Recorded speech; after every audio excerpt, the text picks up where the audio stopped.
Hey. It is a party, Megan. All right.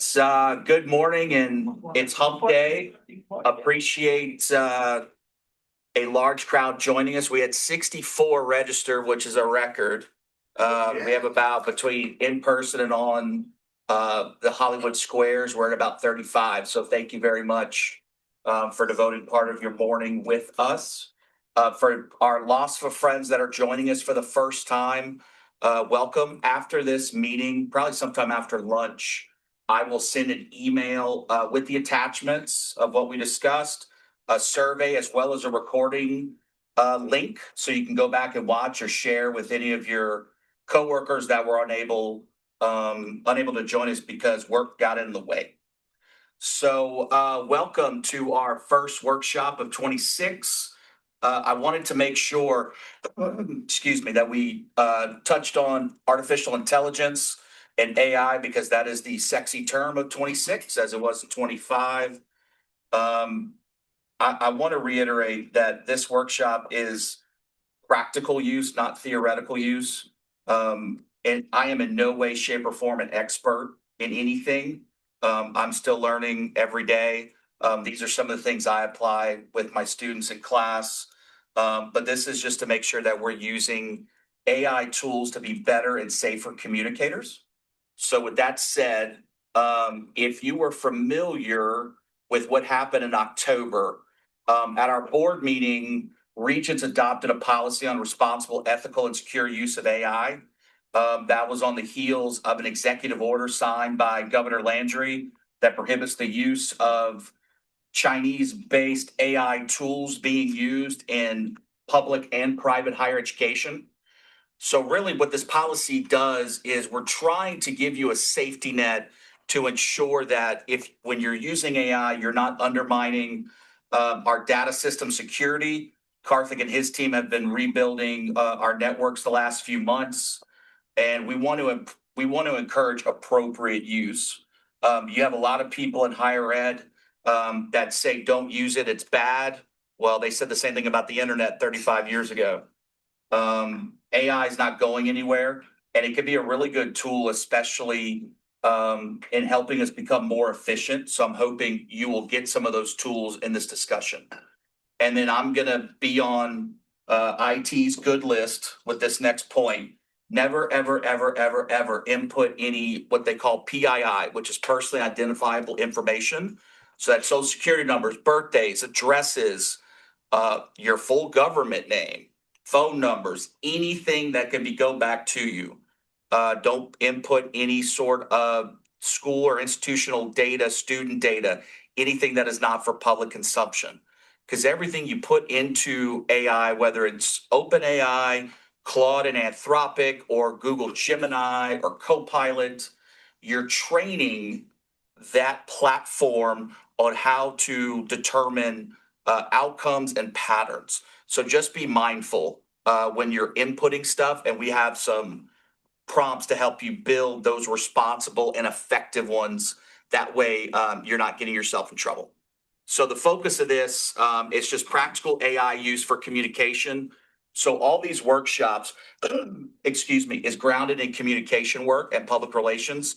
While I'm an office of one, I do believe communications is everyone's job.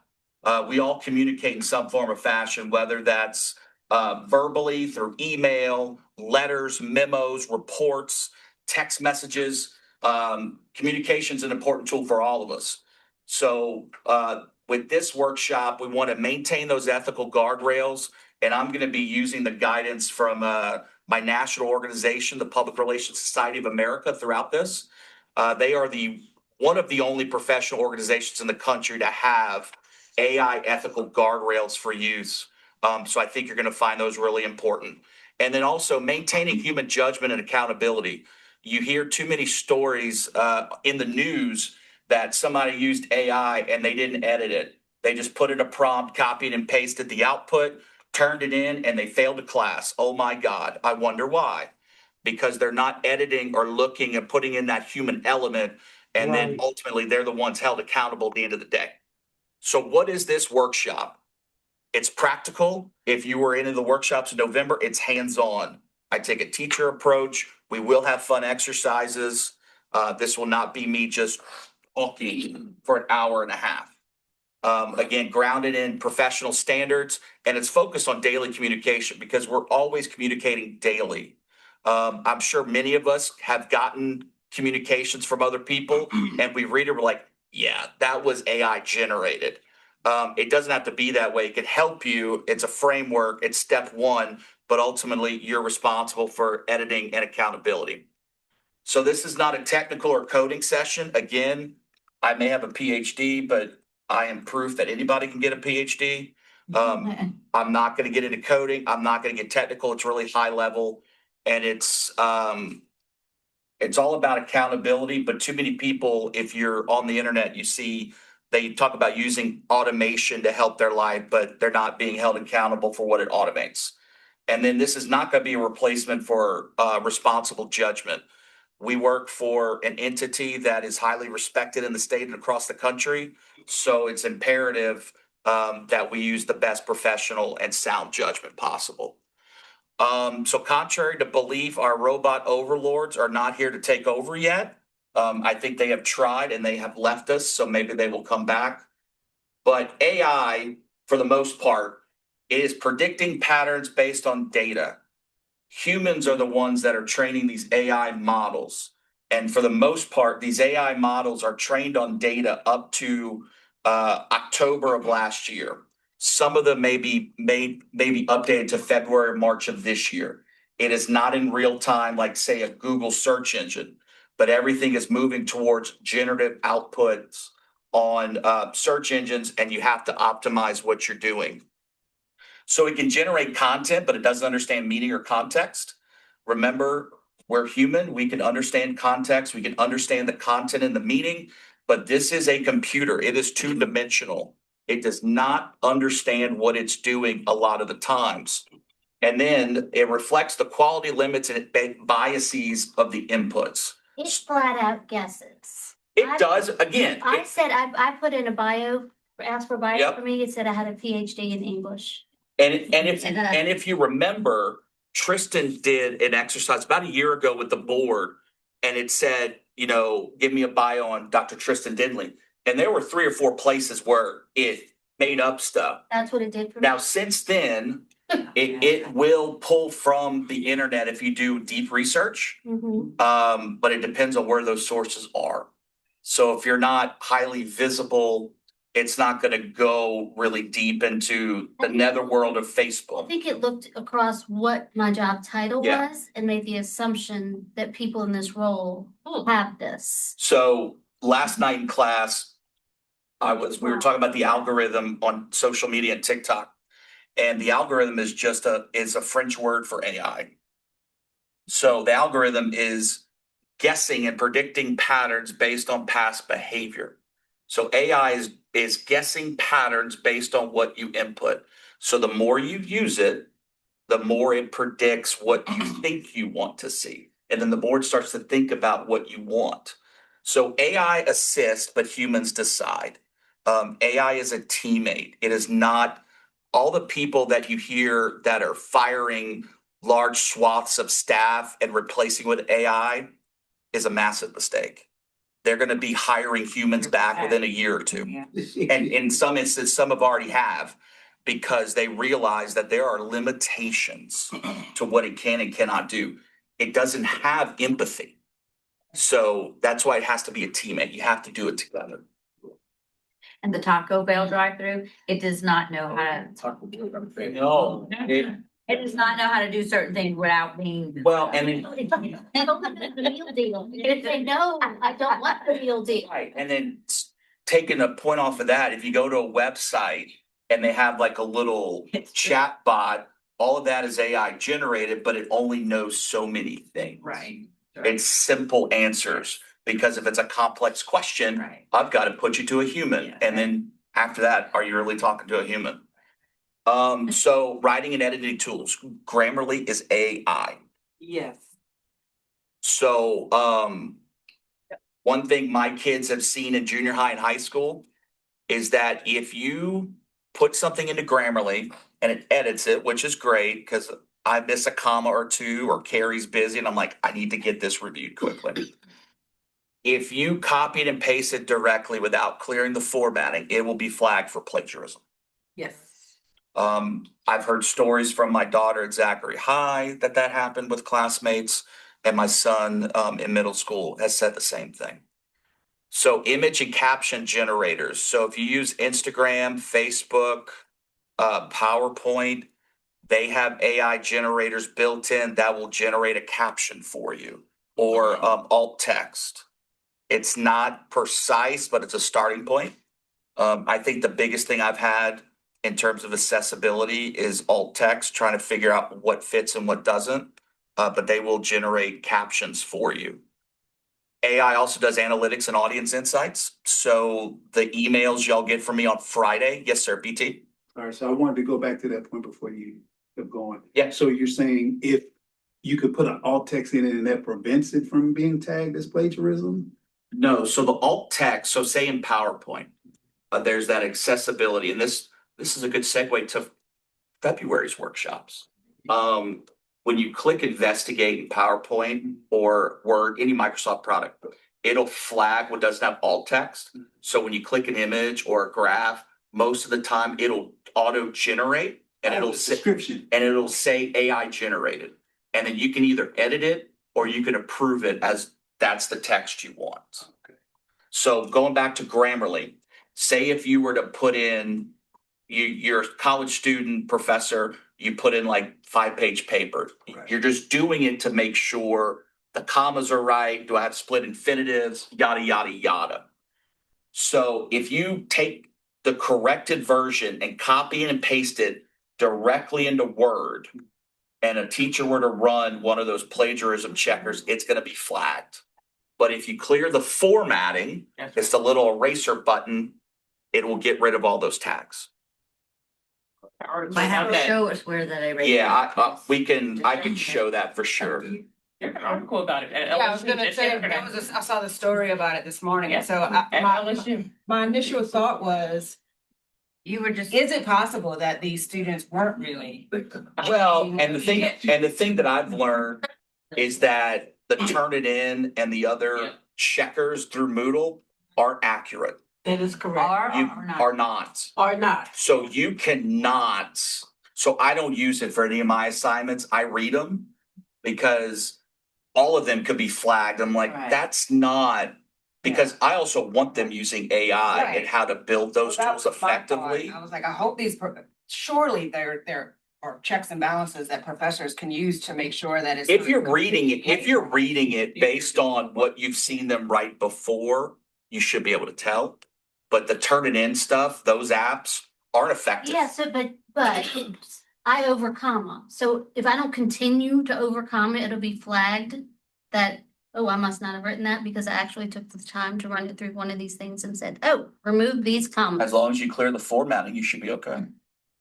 I know it sounds Because it's silly. original content. Yeah, Yeah, it's Just just, getting it- they're just taking out some of the stupid yeah, commas. it's silly. It is And- absolutely silly. I would like to share my experience. When I first entered my program at Xavier, we would complete assignments and they used Turnitin and it flagged words like in thee. Yeah, And it was, yeah, we were called in for plagiarism, but it was just, these words show up 11 million times consecutively. And so it would create a percentage of plagiarism, but now you can go into those apps and create a parameter so that you'll take those words out. But right. it has really changed within the last 2-3 years. Yeah, so you can't really depend on one tool to catch it. You have to run it in multiple ones, and even then, it still may give you a false positive. You're correct. And then the last part, captioning and accessibility tools.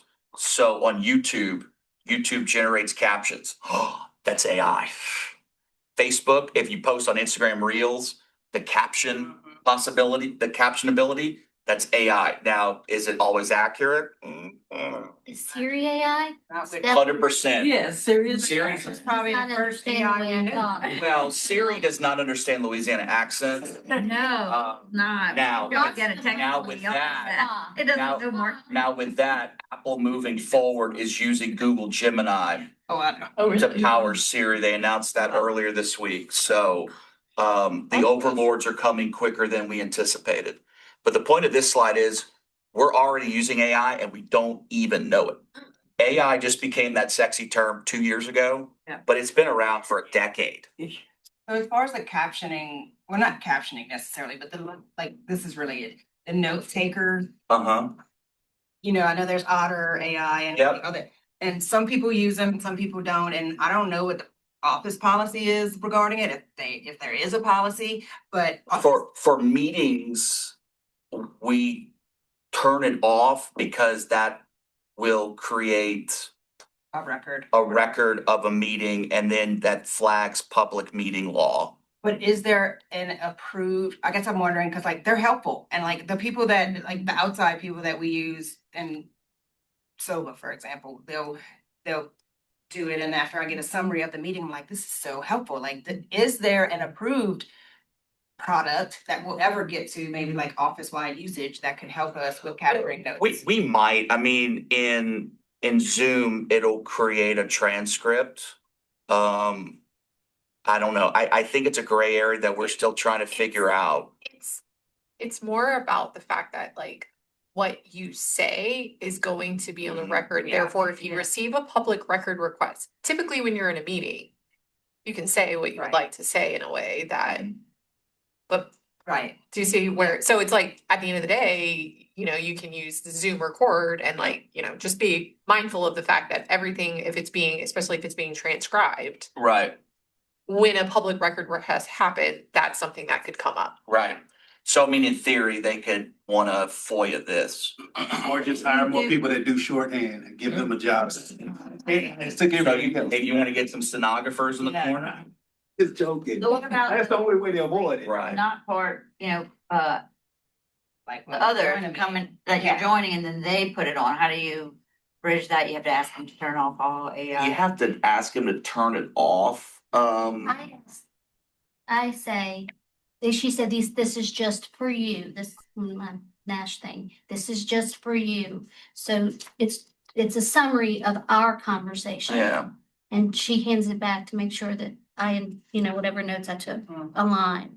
But I would rather, I hate when people don't show up for meetings and you just see that they're Yeah. transcribing it. yeah. So they miss context, they miss facial cues, they miss a lot of things because they just don't show up for the meeting and transcribe it. That bothers me. And you're right, you miss the context of it because it's transcribing what's being discussed in the moment, but they don't know what the context is, or Like you said, the accents, they could yeah, totally. or if Kim K is making some funny face. Hell, they don't- Melissa they might don't- get Melissa it, would- like, Yeah. I read that. Exactly. When did we start recording? I think I can trim it before I share. BRPD is gonna be calling in a second. No, dude, I have a good relationship with all of them, don't need any of this. The context here is everything has been Yeah. a joke. Right. So at PRSA, all of our members, we have about 5,000 members nationwide. They view that AI can support communications work, so anything we do to communicate, it supports. Ethical responsibility remains with the communicator. So even though you're using AI, you're the author at the end of the day. You are the firewall between what is right and what is wrong. And then professional values don't change with technology. Ethics is ethics. No matter what technology comes out tomorrow, ethics does not change because of the tools we use. So everybody know Talladega Nights, shake and bake. It reiterates that AI is a drafting partner. So it's not a decision maker. So the thing I always used in class before was imagine yourself standing against the wall, throwing a tennis ball back and forth. It is a static partner. The harder and more accurate you throw, the better the return. But if you have a shitty throw, it's gonna go off, garbage in, garbage out. So you have to remember that it's a partner and that it's not gonna be making decisions for you. And if you're using it to make decisions, may want to seek help. But you hear these stories. I mean, Oh, you hear about people that use AI for health questions, mental health. Mental health, Yes. yeah. And it's like, no, I just heard on the Because all- radio this week that they're coming, ChatGPT is gonna come up with a whole health section. I would love to know who's training that I don't know. because They said the majority of the questions that they're seeing Yeah. are health related, but when humans are training these large language models, we all have bias. So as much as I learned in school in comms and PR, you can be unbiased. That is the biggest load of BS ever. We all have biases, whether it's around culture, religion, where we grew up, political views, whatever. So it's important to note that sometimes you may get some responses that are just off the wall, cuckoo for Cocoa Puffs, based on what that large language model has been taught. And there's always going to be bad actors in whatever technology we use. So communicators remain responsible for accuracy. So you want to make sure that it's accurate. So Kim K does not have a PhD in what, English? No, And I think when Tristan did it for the board and board development, yeah, they said he went to 3 other schools that he never worked at. So I mean, it's really, you want to make sure that, yeah, it's giving you some input and output data, but is it right? You still have to check. The tone and voice, does it match what you want your tone and voice to be? Is it ethical? And again, final approval. You have the final check. So AI can help with first drafts. I always say it's draft 0. It starts off, it can give you a flow. I know a lot of times I'll have it help me flow like the order of this presentation. An order of an outline. When I was putting together our communications handbook, what order should I put the content? Is there a way I should move stuff or whatever? And even sometimes overcoming writer's block. If you can't figure out how to say a certain sentence, or is there a word or a way that I could say this, you ask for help and it might give you some ideas and that might spark something on your end. it's good at when I have a paragraph or two that I like, and then I think of one more thing I want to add to it. I can say insert this, and it'll find a good logical Yeah. place to put it. But then you still have to reread it to make sure. You still have to reread it, and then you can also ask, whatever you're having it draft or edit for you, you can also ask for sources. But also with sources, you have to check to make sure they actually exist. Because there have been multiple lawyers in the country that have been disbarred for turning in briefs for court cases that don't exist. So it's important that your sources, you're still using Google and other legitimate, real reference sites to make sure, hey, is this accurate? Is this right? Even the author, the year, the name, etc. So what AI should not be publishing without review. It should not speak for leadership, and it should never replace subject matter expertise. So we have a lot of subject matter experts at Regents and in higher ed. It shouldn't replace any of us.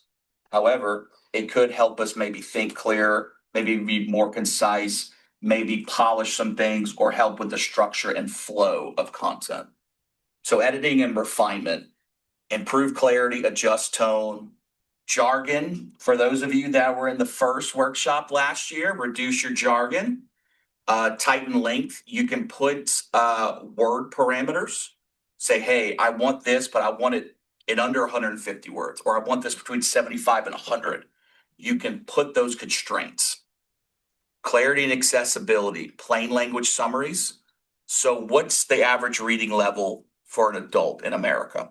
6th grade. I think it's 8th. Oh, jeez. Prisoners was 5th. Yeah. So a lot of us may write at a higher level because we all have masters, PhDs, JDs. you have to remember, you may come a time where you want to get it to simplify it in easier terms, because some of the terms we think are that are common, or the acronyms, you know, you ask somebody who's not in hiring, like, what the hell is that? And then you have to explain it. Drafting alt text BT, so this goes back.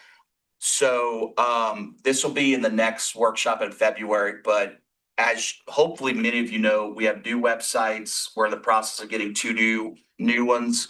The federal government, there are new guidelines for ADA compliance in digital media that takes in effect in April. A lot of it goes around alt text, which is short for alternative text, or for those that are visually impaired. It's the descriptions of images, charts, graphics. That's going to be the biggest lift for a lot of us. So AI can help if you upload an image or a graphic. Hey, help me draft alt text for this. Or my table includes X, Y, and Z. What kind of what kind of alt text could I have? And you can ask for a number of options as well. Headline variations for press releases. I admit I've done that because sometimes I don't have any more creativity.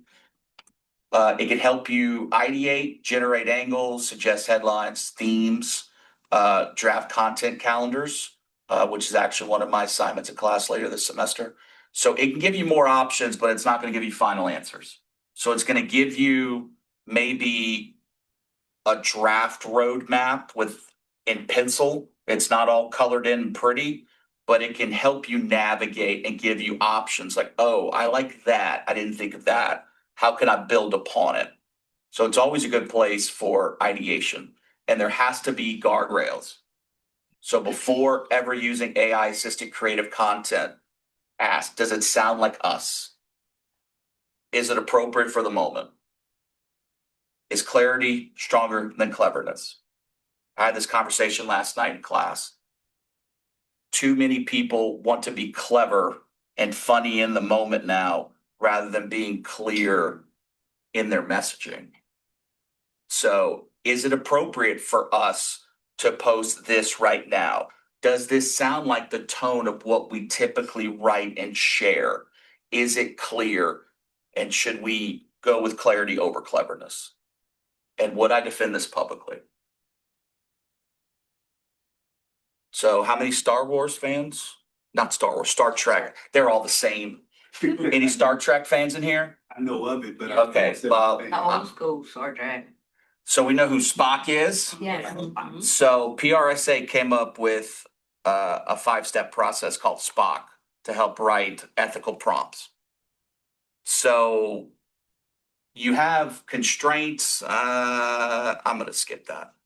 So analysis and feedback. AI can assist with summarizing survey responses, identifying themes, drafting FAQs, highlighting recurring questions. So in SurveyMonkey, like with the staff survey, I can go in and generate themes for the senior team. I can tag them based on sentiment. It'll generate everything for me. I still have to check it because sometimes it'll tell me negative sentiment or neutral when it's actually a positive based on the wording. Because again, sometimes it doesn't understand context. So here's our buddy Spock, live long and prosper. Yes. So this is the 5-step framework. And I apologize, that other slide was out of order. See, this is what happens when you're by yourself. So PRSA created this framework to ensure that our AI prompts are clear, responsible, reviewable, aligned with professional standards. So what do we think the S stands for?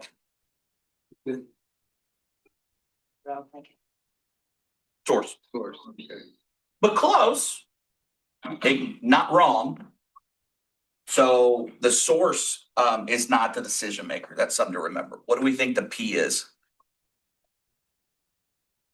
I'm scared to, I guess, you know. Purpose. It clarifies your intent. What are you trying to do? The O is output. That reduces the guesswork. So if you put a generic sentence in there and you hit enter, you're gonna get random crap that you have to sift through to hope that maybe it makes sense. And a lot of times it won't, because a lot of people don't put specifics and constraints on it, which is the C. Constraints reduce risk. So constraints could be something like don't make up quotes, don't make up sources, word limit. Hey, I need this in under 200 words. Yeah, so you can be really specific here. And then K is the knowledge check. This is the accountability portion of this framework. So when you get to the K, this is where we reclaim control from our robot overlords. Because ultimately, humans know more than AI knows. It's just helping you, and it's predicting behaviors and patterns that it's already seen. So source. This is where you define the role and perspective. Who or what is AI acting as? Is it acting like an editor, a data analyst, strategist, explainer, not a decision maker? Again, if you're using AI to make decisions, I think you're better off spinning a wheel at home, like Wheel of Fortune, and seeing what it lands on.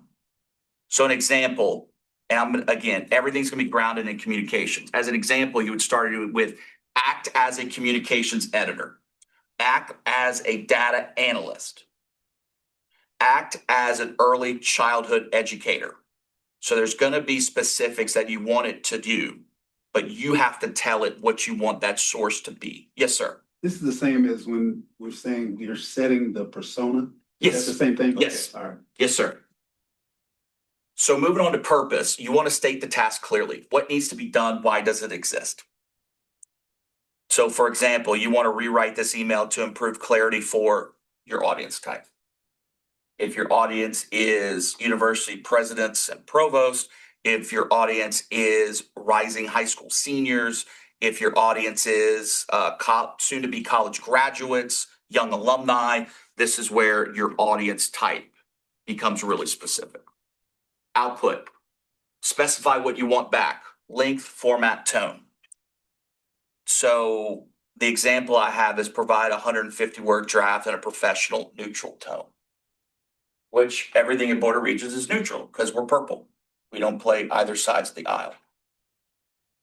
And you can even say 75 to 100 words. You can give it a range as long as you give it a cap. Because sometimes if you don't give it a cap, you're going to get a thesis. And then it's like, it keeps going. What is it saying? And then it starts, and then the longer it goes, the more it starts to hallucinate and starts making up stuff. More suggestions. Yeah, and it's like, bro, we took a hard left on that one. So constraints, this is where you set the ethical and practical guardrails. Avoid speculation. That should be invent, not invest facts and quotes. A lot of times when the example I used earlier, it will invent sources. It'll create trials and legal cases that never happened. Or it'll make up the year. It may get the event correct or the trial correct, but the year is not accurate or the author is not accurate. You want to protect confidentiality. You want to maintain neutrality. So an example of that, that is also not right, so I apologize. But for this, it would be avoid inventing quotes, avoid making up facts. It would be something to that effect. And then knowledge check. So it requires human oversight. Flag assumptions, identify facts needing verification, which no matter what it produces, you want to verify that it's accurate. Have y'all noticed on Google that Google AI will create all of these summarizations, and a lot of times it'll have a source link next to it, and even the source links aren't accurate. That is correct. So you have to double and triple check with verified sources, specifically in our work. You want to make sure it's legitimate, updated government data. You want to make sure the policies are the most recent. You want to make sure that institutional data is in fact coming from that institution. Sometimes when I put in the University of Louisiana Lafayette, it gives me Lafayette College. I don't care about the school in Easton, Pennsylvania. I care about the University of Louisiana. So you have to go through and make sure that you're flagging all of those. There will always be potential bias in what it outputs. because depending on who inputted the data and what biases they have naturally, so you have to make sure that there's no slant or lean one way or another, that it maintains a neutral tone. And this is where accountability lives. So the full prompt, so I got it right on the two things. So act as a communications editor. That's your source. Rewrite this email to improve clarity for a general audience, your purpose. Provide a 150-word draft at a professional neutral tone, output. Avoid speculation and do not add new facts, constraints. This is where you prevent it from hallucinating, hopefully. It may still hallucinate, but maybe it's limited. And then finally, for the knowledge check, flag any assumptions and note where facts should be verified by a human. So this could be if you're asking it to, I don't know, do some sort of national analysis and it's not our data, you can ask it what facts and parts should be checked by a human to make sure that the sources are correct and accurate. So, exercise 1. Who's ready? I sent an email out, thanks to Leanne for already printing it and saving one tree. For our friends that are on Zoom, I sent it to you in hopes that you can have it on your computer. So I will hand these out. You can pass those around, ma'am. So this first exercise, it's going to go through all the steps. And the goal is to create a practice, a responsible and aligned prompting. So this exercise is going to have you, first of all, identify your real tasks. So what tasks do you do daily? Email, social media post. Do you need to make talking points? FAQ or summary, accessibility, whether it's alt text or plain language, or other, if there's something I missed. And then you'll briefly describe that task. Then we go into the Spock framework. It'll ask what the source should act as. Then it'll ask the purpose of what you're writing. Then the output, I give you options for format, length, and tone, and you'll describe that output. And then for constraints, I make sure you check at least 2. So the ethical and practical guardrails will make you pick 2 items to help in your prompts. And then the knowledge check. How will human judgment be applied? And then you would write your final prompt. And then once we have a prompt ready, I will pull up AI and we will type it in and we'll see what it does. All right. You can, if you're in the room, you can work together. Bless you. If you're on the Hollywood Squares, feel free to work with someone either in your office, or if you want to work solo, feel free. I'll keep it unmuted in case anybody has any questions. Solo. Yeah.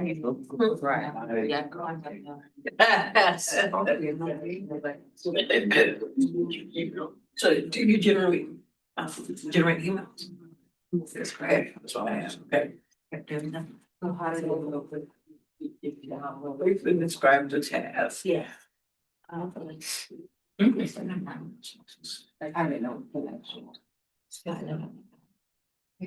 That's one. When it says briefly describe the task, are we describing?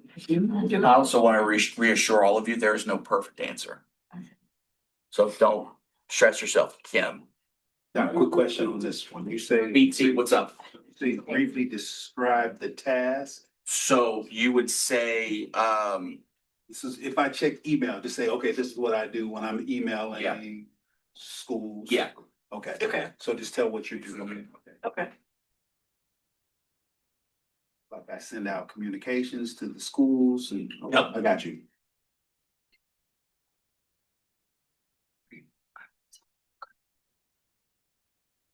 you're such a slacker. Hey, Chris, can you go back, I think, to the previous slide or the slide before that one to show? Yeah, Yes, that, absolutely. yes, right there. You Thank got you. it, Brian.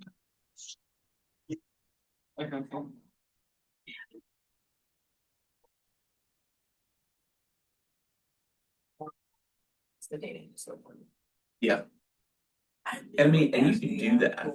So, I mean, there's times you can upload a document in whatever platform and you can have it either summarize, Yeah. or, you know, what three key takeaways should I have in this document? Or five key takeaways? Generally. And a lot of times it's fairly accurate. It's sometimes I get these to hold in. I can look here. That. Dumb it down.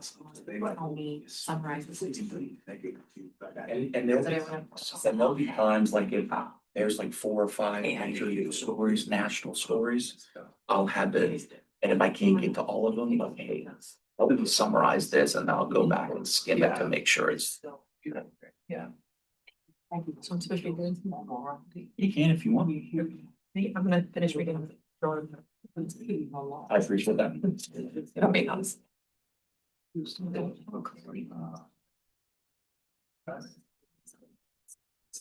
Remember again, and I'm gonna text her later today, because I'm a little bit nervous because.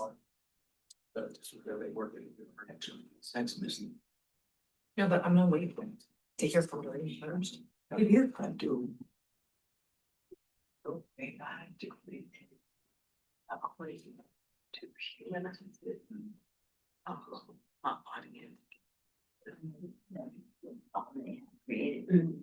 I had the email. So it gives a nice range where it falls, so your falls down that range. Yeah, I understand. I'll leave school. Give it something like this, but if I want to, this is more, if I want to be words. Yeah, that's.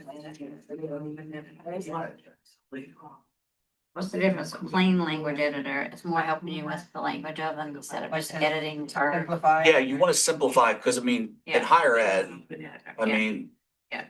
I mean, honestly, there were words that I heard in college about academic affairs, like, what the hell is that? Right. And even now that I'm here, I'm still, Well, yeah, and even we talk about people not knowing, like, younger people not knowing our terminology, but people that don't live in higher ed, that are very educated and.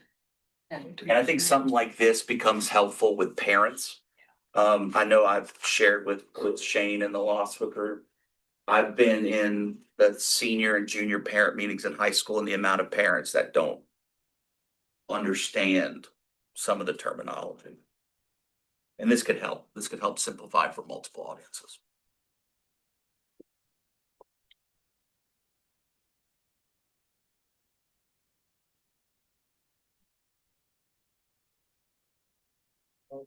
That is to inform the audience, the recipient of the knowledge.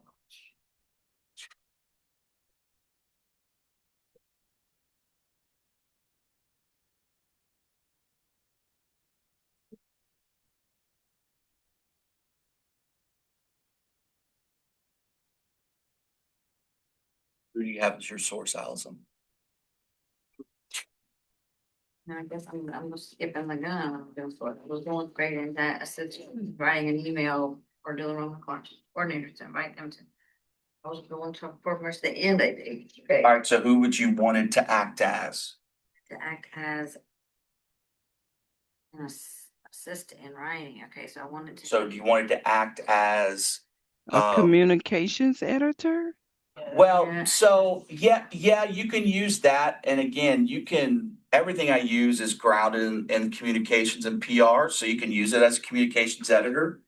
That could help maybe clarify some things because it may not understand what dual enrollment is. Yeah, they're gonna do that. Okay. Right. The tone part is having. Okay, so I'm trying to do a job description for. That's what the purpose Okay. is. So, I want bullet points, plain language editor. Yep. Lines, purpose is to align skill sets with needs of the organization or of the agency, but tone, I put professional, Yep. but describe the desired output. I don't know, I skipped to constraints. I want avoid speculation, avoid promotional or exaggerated language. So- I cannot stand exaggerated language in a job description. Well, right. So on average, do we know how many words a job description is? I guessed 150 to 200. Okay, so if we go with that example, so provide, let's say, a 250 word draft of a job description using a professional tone. Okay, so tone I put professional. Yeah. And Because you can always adjust, like if, say if you're posting it on multiple places, so professional for the state website, but if you post it on LinkedIn, you might be able to adjust it a little bit.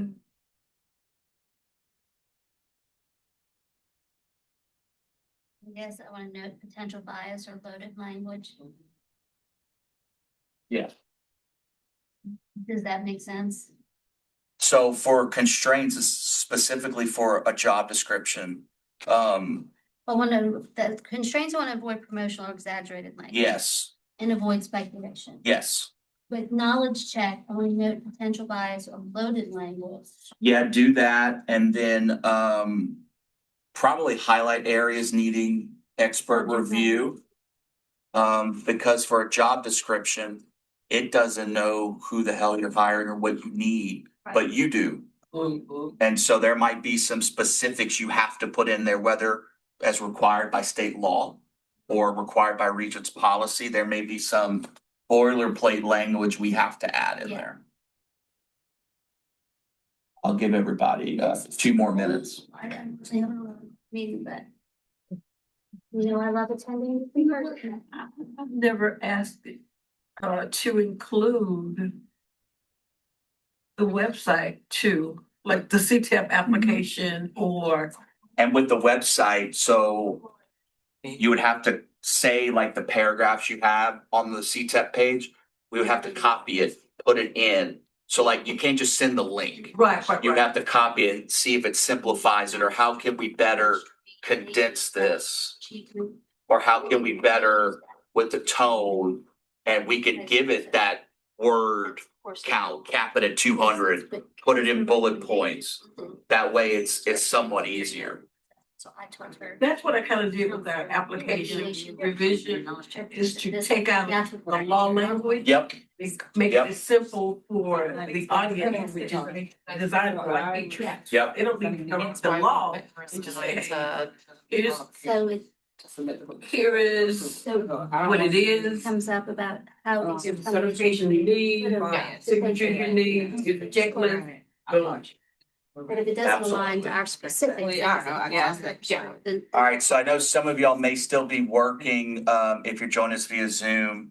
But I wanted to have a quick discussion. I'm gonna skip exercise 2, because I think that's gonna be longer than I anticipated. But which Spock element did y'all find to be the hardest? Was it the knowledge check? Was it constraints? Was it the source? For me, it was output Why is that?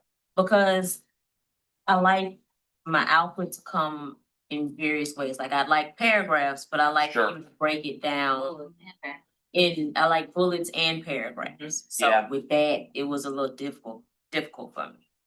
Yeah, you can be as specific like that, or you can make it run paragraphs first, and then when you put it back in, you can have it maybe do bullets in certain sections. Yeah. You may have to do it in multiple I find it years. easier to do it like that and then say, shorten it. Or Yeah. make Right. it less. Friendly, casual, more friendly. No, you no, know, that you're kind of right. thing. You're Or right. soften the language or make it more direct. I mean, like, And these large language models only get better the more times you adjust and edit. So when you get an output, you're like, okay, I like that, but maybe change this, but I want this. yeah. And it'll go through and it might clean it up a little bit more. And it's just the more you iterate, the better the outcome. Yeah, the better it learns your patterns. Yeah. And then you might have a draft that you feel comfortable editing for human review. And I like this because this goes beyond just humanizing something, because that could mean anything to anybody. Exactly. And PRSA came up with this framework because PR and communications is one of those industries that are about to be upended. Mm. I mean, there are some companies that have gotten rid of their communications team and gone to AI. automation. Look for those companies to be out of business. Mm. Because, yeah, you're saving money, but again, AI doesn't understand context. Right. It doesn't have empathy. So if you have a crisis, do you really want to rely on a robot? Mm-hmm. I mean, that's kind of scary. You still have to have some sort of human intervention. Anybody else found a step more difficult than the other? The source, like, Yeah, because I felt like I was using jargon, like key takeaways. yeah. Like, but we're understanding key takeaways, or do I have to? Yeah. Yeah, and the source I think is probably the hardest one because this is where you have to figure out what exactly does it know? Does it know how to think or act like an early childhood educator? Does it know how to act as if they're a dual enrollment program director? So it's hard. You may have to try a couple times. What is their ability? Does that even sound like something I would write? Is it even in the right ballpark? So that part may take some iterations and practice to figure out. I think if you're focusing as a strategist, a communications person, an editor, you should get a decent enough output that you can start editing and massaging into your own. So we'll skip through. So just so y'all know, it was going to be another Spock assignment, and I was going to make y'all tell me what was wrong with this prompt. Write a statement about the issue. Yeah, what is? I don't know. What is the issue? What type of statement? That's the prompt I would give you, and you can just go in whatever direction you want. So there's no source, there's no purpose clarity, there are no constraints. Everything's missing. So it's like, it's right. What issue? Are we talking about what was the head that was found at a Breck Park this morning? Are we talking about, a situation on a campus? So, I mean, again, there's no constraints and there's no oversight, clearly. So we'll go through that, blah, blah, blah. All right, so best practices. We're on our final couple of slides. So you want to start with low risk tasks. So by low risk, outlines, clarity, structure, flow, those type of things. And then you can build up to those emails, letters. I mean, it does a decent job giving you a good starter point for emails and letters. I mean, I'm on the alumni board at UL Lafayette, and there was emails I had to send. And I used AI to help me. I'm like, hey, I need to touch on these 5 things. And I want to make sure how many of us get a long email? We're like, no. Yeah. So I want to make sure it's like 4 sentences, Yeah. clear, concise, to the point. You can build up to that. So I'm not going to ask y'all to go around and do your little Spock symbol, but it's a helpful tool. Like if you get stuck, it can help scaffold things. Edit everything, never use it 100%, never outsource judgment. Again, don't ask it, hey, should I take the red pill or the blue pill for the matrix? I don't think we ever want to get to them making decisions, although I don't think we're that far away from it, unfortunately. And then you can share what works with your team. So BT, if the audit group and customer service, if there's something that works, how does it help with y'all's workflow? Does it help do some of the mundane tasks? Does that help? Does it create a template for a message y'all can send out with fill in the blank this? Right. That could be really helpful. So the key takeaways, it saves time, but does not save on responsibility. Ethics and transparency are non-negotiable. Non-negotiable. Because guess what? If we use it and it's wrong, we have to answer to our boss. Spock framework improves clarity, ethics, and outcomes. Human oversight is still essential. We still have to have a human checking at the end. Because all these horror stories you hear are the humans that just take it for gospel and then post it, submit it, write a legal brief on it. It's insane. So this week, I want y'all to try it for a routine task, whether it's an outline, If you wrote something, but you're not sure about the structure or flow, test it out, see what it does. Does it make it better? Does it make it worse? Did you notice a difference? Add at least one ethical constraint. Because I think that second bullet, if there's ever gonna be any federal law around AI, it's gonna be on this one. It's gonna be about the ethics. So how do we protect our fellow humans? How do we avoid bias? How do we avoid assumptions? Require a knowledge check. Are the sources accurate? Did it hallucinate on the source?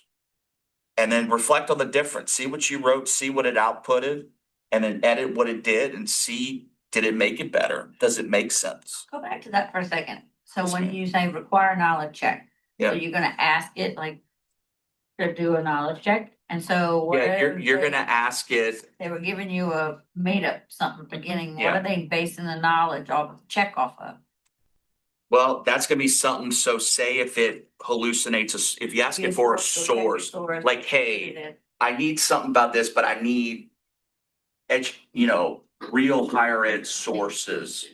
But then you go back and make sure, okay, Google that article title. Does it exist?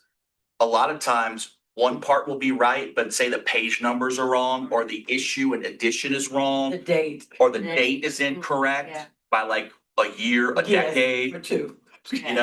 so it may get some of it right, but the other part is like, what are you doing? So that's important because again, I keep going back to the legal example. I mean, making up legal Supreme Court cases, Yeah, right. I mean, that people are gonna check. They're not gonna just take it when they're reading it and take it like, oh, well, they did their homework. Something doesn't sound right. Also, go to those, click on the website, to Mhm. the reference, Yeah, and oftentimes page not found. yep. So I've seen that more often now. And then you have to either go to, say, Google Scholar, or Yeah. if you have a library account, go to EBSCOhost or one of those educational references to even see, was it ever written? Did it exist at one point, but is it available somewhere else? Paywall. And take me to the language, the actual Yeah, language. not the abstract or the summary. Yes. No, that's a very good point. Yeah.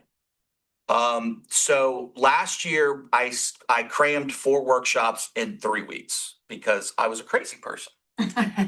This year I'm doing 1 a month. Next month, we're actually doing a 2-part. So in November, we did an ADA accessibility workshop. That's gonna be part 1. I'm gonna revisit a lot of that. It's gonna talk about what accessibility functions you have to look out for in everything we do. The second part is gonna be going into Adobe, Microsoft, and other software to show you how to do it. Because I did take some time last year to create an agency guide for accessibility because I'm your website accessibility coordinator, and I've learned more about ADA than I ever anticipated. And thankfully, we have a ADA checker on the back end of our new site that can help fix things as they occur. But that'll be a 2-parter. So stay tuned for that. All of this is in our library online. I will send an email to everybody after this. Once the video renders, I'll send a link. It'll probably be after lunch. As always, QR code. This is our post-workshop survey. It's a quick 6 to 7 questions. This only makes me better. This makes the content better. So please, I won't know who sent what. So if you want to give me all ones, I won't know who it is. Damn. No, right? Why would you even suggest that, Doc? Well, so we had 4 workshops in November. I think in total with the repeat staff members, we had about 75 participants. It was a 95% success rate, and our workshops were actually nominated for a National Government Comms Award. So again, I want it to be useful because we have a lot of PD opportunities, and I know communications, we do a lot, And there's a lot of things that could benefit everybody in y'all's work, because we're all in communications in my mind. Even though I may be the only one with it in my title, it's everyone's responsibility. So feel free, and again, I'll send a link out if nobody can click it or read it. And then, do we have any questions, comments, criticisms? Chris, you talk too much. BT, what's up? Just learned today about the ADA compliant. Cause I know that there's an app, just say for blind people, they use that text to look at the picture and say a man sitting at his desk with his hand on his face. Yeah, so like, And I didn't know, and I was like, why do they need so that the text? so the alt text Yes. is for screen readers specifically. Right. A lot of it with the website, we had to redesign everything because it reads content in a certain order. So we have to make sure the title is a certain heading size, subtitles a certain heading size, and then it reads it in that order. Same thing with PowerPoints and any Microsoft document, and I'll show this next month. But when you go to the accessibility checker and go to investigate, you have to place things in a certain order because it's going to read it up and down.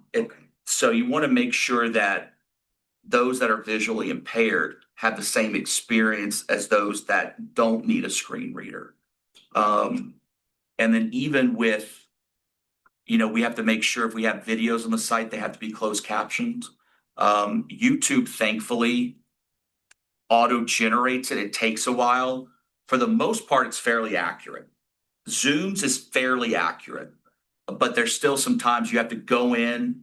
There could be some just random junk that doesn't make any sense. They're making up words that you can take out, and you have to make sure it matches the time code. That's going to be an arduous task. And then the same thing on video content on any social platforms. So thankfully, with the new federal regulations, social media content has to meet the ADA requirements beginning April 24th. So you can't go back and edit. So that's one thing I don't have to worry about. Moving forward For social content. Right. But stuff that lives on our website that is living and breathing has to meet that standard. Whether it's a Word document, Excel, PDF, which is why I want to make sure everybody knows how to do it on their own, because it's going to be everyone's responsibility. And I think a lot of people, there are a lot of institutions that underestimated this lift. And we were already hearing of lawsuits being filed in Florida last year prior to this law taking effect. So it's the first step. We're never going to be 100% compliant because that's impossible. But as long as we're showing that we're making progress and we're committed to making it better and meeting the public where they are, we'll be okay. That could be a huge lift if you're a picture heavy site. It is, and that's why, so on the new site, we tried to limit the photos. The good thing is, in the back end in WordPress, you can edit the photo with alt text, and wherever it is, the alt text will automatically go into the code. So it'll go across the site. So we have a library of icons. Those icons already have alt text built in. Okay. So that's another heavy lift that's off our shoulders. The biggest part is going to be anything we add moving forward in PDFs, Word documents, images. That's the biggest. And I mean, there's sometimes I'm forgetting to add it into my workflow just because I'm so used to doing X, Y, and Z. And then I'm ashamed that I never did it before. We should have, but We should have. And then it's like, why did we wait? Why is it taking so long for it to be implemented now? And I'm ashamed that I haven't done it for that long. So it'll be good. I want to make sure that the second one, the part 2 in February, is all about, I pull up Microsoft, we'll go through Word, we'll go through PowerPoint, I'll even show you how to tag a PDF because you can do it in, if you use InDesign, you can do it there. But you can also, after the output gives you a PDF, you can go in and tag.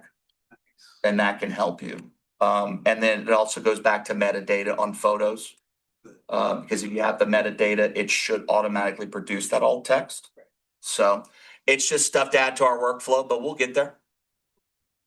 Thank you, sir. I look forward to February. No, thank you, everybody, for the record attendance. Appreciate it so much. And y'all have a great day, and I will shoot y'all an email later this afternoon. Have a good one. Yay. Forever brownie on your way out.